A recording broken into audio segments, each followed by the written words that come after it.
Comme le professeur vous l'a dit, à Revenu Québec. Je travaille dans une direction, vous allez voir, je vais vous présenter un petit peu Revenu Québec. Une grosse direction informatique. On est très nombreux, donc très spécialisés. Moi, je suis directrice à ce qu'on appelle la direction d'administration des données et des bases de données.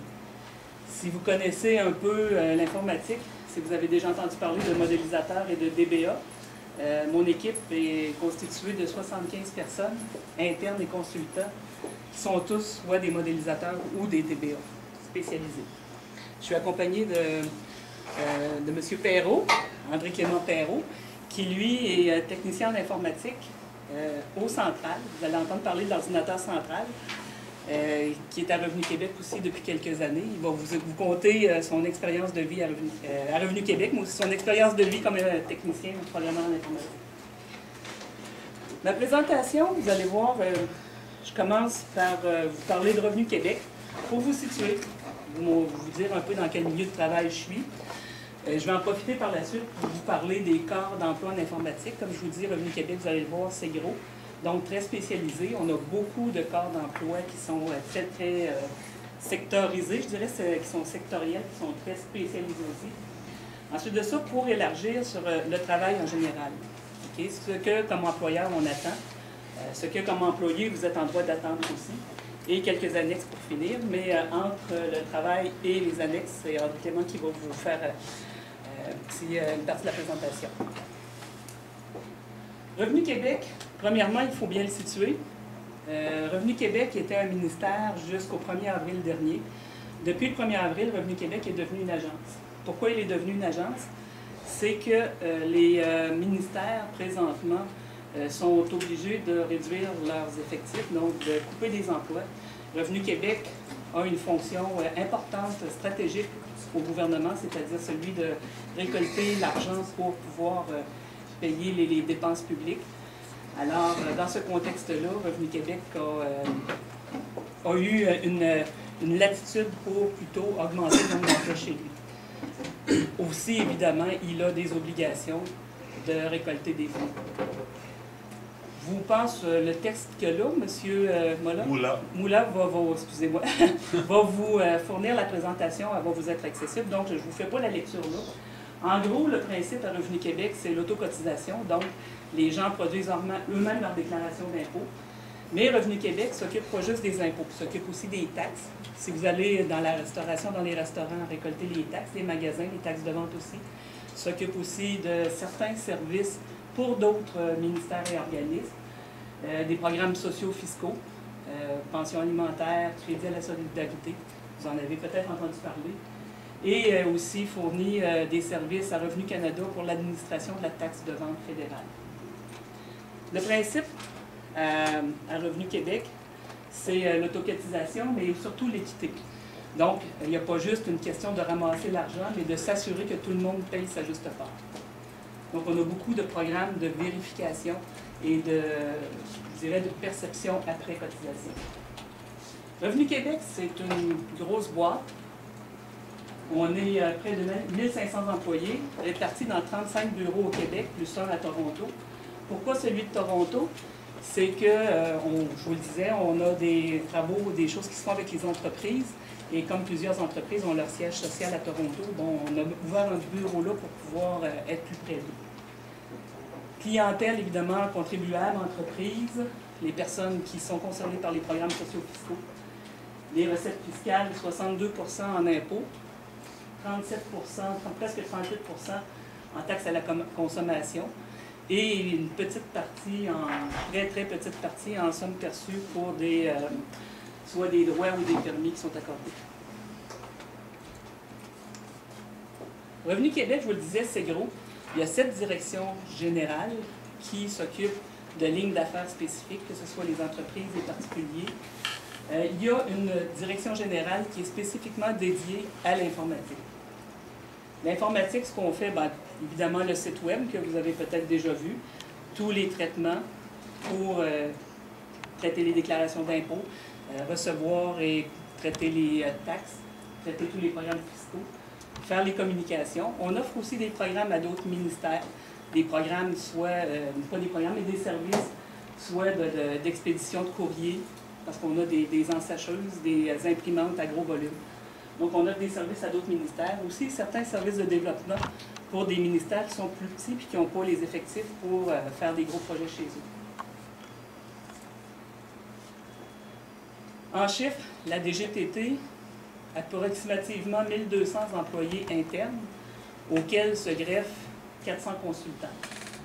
Les consultants, c'est des gens qui travaillent dans des firmes et qu'on va engager, je dirais un peu comme pigistes, qu'on engage pour des termes précis pour nous aider à réaliser des projets ou des travaux spécifiques. La DGTT a 5 bureaux. Je pense que maintenant, c'est rendu plus au Québec. Un à Montréal. Présentement, comme je vous disais, on est en expansion. Donc, on manque de place dans nos bureaux, les bureaux principaux qu'on a sur la rue Marly, Pointe-Sainte-Foy, ceux qui l'ont déjà vu, l'édifice en arbre, il y en a qui l'appellent comme ça. Donc, on manque de place et on loue des bureaux satellites.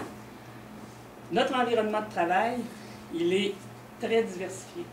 On a un ordinateur central, on a un parc de serveurs, des serveurs mini-ordinateurs qui sont présentement la série P5 d'IBM. On mine présentement vers le P7. On a aussi toute une plateforme Windows. Ces 3 plateformes-là se parlent en interaction pour le traitement autant des systèmes que des services qu'on offre aux clientèles externes. On a beaucoup de systèmes informatiques qui sont regroupés en familles, donc en vocation. Par exemple, l'impôt des particuliers, c'en est une famille, l'impôt des sociétés en est une autre. Tous ces systèmes-là, comme je disais, sont regroupés en familles. Et on a au total, dans ces 17 familles-là, près de 200 systèmes et logiciels qui se parlent et qui communiquent ensemble sur les plateformes.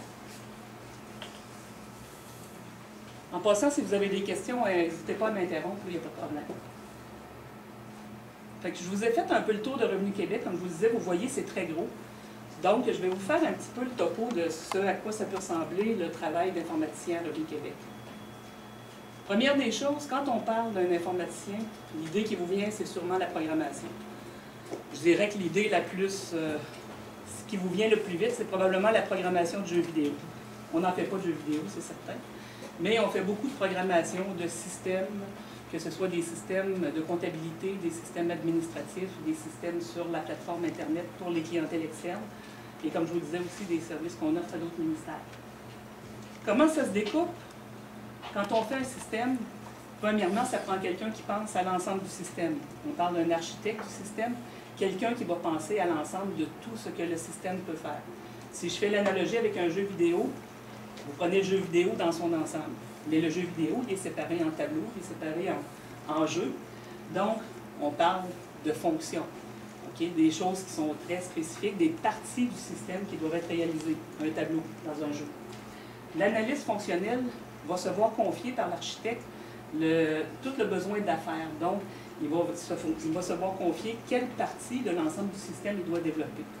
L'analyste, avec ce qu'on appelle chez nous les utilisateurs, donc la clientèle, la personne qui va se servir ou les personnes qui vont se servir du système en finalité, l'analyste va voir les clients, définir exactement le besoin, rédige un document qui décrit le besoin et donne le document au technicien programmeur.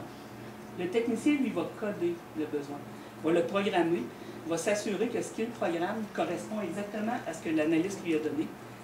L'analyste s'assure que le programme répond aux besoins qui ont été définis par l'utilisateur et le donne à l'architecte fonctionnel qui, lui, s'assure d'intégrer tout ça dans un système.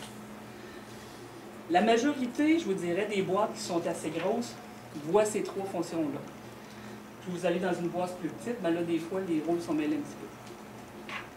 Y a-t-il des questions? Je continue. Évidemment, c'est ce qu'on voit quand on parle de système. On parle d'un système. Quand on parle de plusieurs systèmes, je vous parlais tout à l'heure de famille de systèmes, ça prend des gens qui s'assurent que tous les systèmes d'une même famille se parlent, font des choses cohérentes entre elles. Ça prend des gens aussi qui s'assurent qu'entre les familles, il y a cohérence. Donc, vous avez des architectes technologiques qui veillent par-dessus les lignes d'affaires à tout ce qui est infrastructure, tout ce qui est technologie. Et vous avez des architectes d'entreprise qui, eux, vont définir le besoin global de l'entreprise, mais aussi les besoins futurs, les orientations de l'entreprise.